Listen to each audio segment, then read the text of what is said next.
Bonjour, bonjour, j'espère que vous allez bien.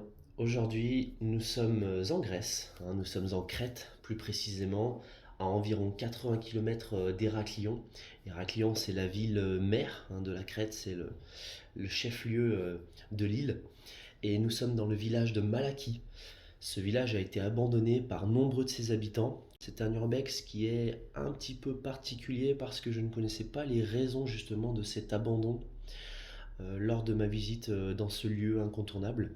Et je vais tout vous expliquer. Vous verrez, c'est pas forcément très romantique comme raison. Ça m'a plutôt étonné et j'ai dû faire énormément de recherches puisque très peu d'informations sur ce village sur internet. Malaki est plutôt facile d'accès, quoique un petit peu loin de tout puisque le village est assez isolé.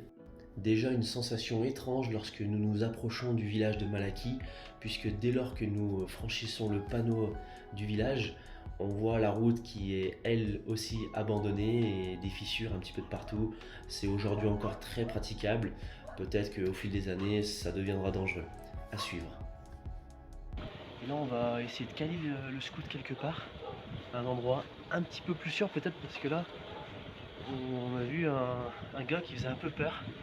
On aurait dit un rôdeur avec 3 chiens.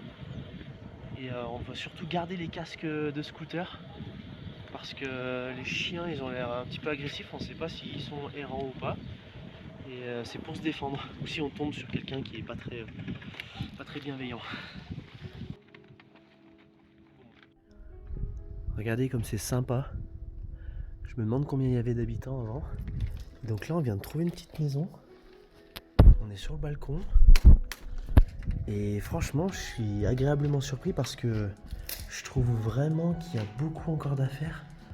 Regardez, il y a encore les chaises, les tableaux, il y a des choses qui font un peu plus bader. Regardez la poupée. En 1980, le village compte 600 habitants, 150 familles. C'est au fil des années que le village a commencé à voir perdre ses habitants. Plus on avance dans cette exploration, et moins je comprends la raison pour laquelle les habitants ont fui. On est dans un petit village, j'imagine familial, on est en pleine nature, on est à 2 pas de la mer. La pauvreté, le chômage, la recherche d'une meilleure fortune, d'une meilleure qualité de vie, ce sont les raisons qui ont envoyé ces familles plus au sud, plus près de la mer, là où ils pourraient finalement trouver plus facilement du travail. Et d'autres sont partis aussi pour les grandes villes. Les premières familles ont dû prendre la décision de quitter le village, et peut-être que d'autres ont dû les suivre au fil des années. Et je me mets un petit peu aussi à leur place. J'habite dans un petit village, tous mes voisins partent. Et ben on se pose la question, savoir s'il n'y a pas mieux ailleurs. Et je pense que c'est ce qui s'est passé.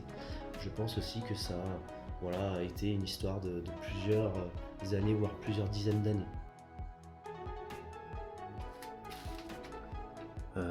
On est dans un endroit abandonné et il y a des disques durs qui tournent.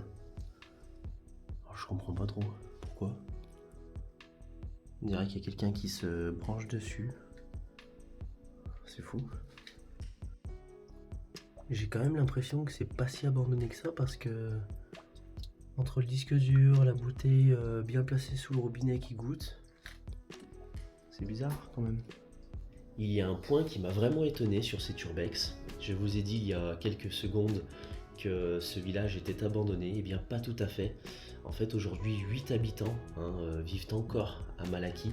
C'est étonnant de vivre dans un village où le temps s'est figé. Ce sont principalement des personnes âgées.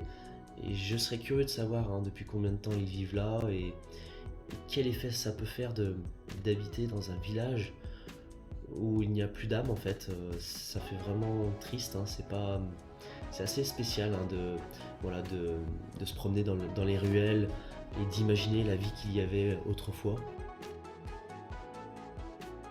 Je ne connais pas le futur du village. Apparemment un projet pour transformer ce lieu en un centre touristique. J'en doute fortement parce que pour moi ce village est trop méconnu et son histoire peut-être pas assez originale pour attirer grand nombre de touristes.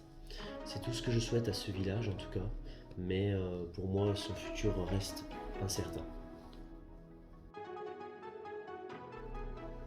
Merci d'avoir visionné cette vidéo. un petit commentaire pour me dire ce que vous pensez de l'histoire de ce village, par exemple. N'hésitez pas à aimer également la vidéo et puis je vous dis à très vite. Au revoir.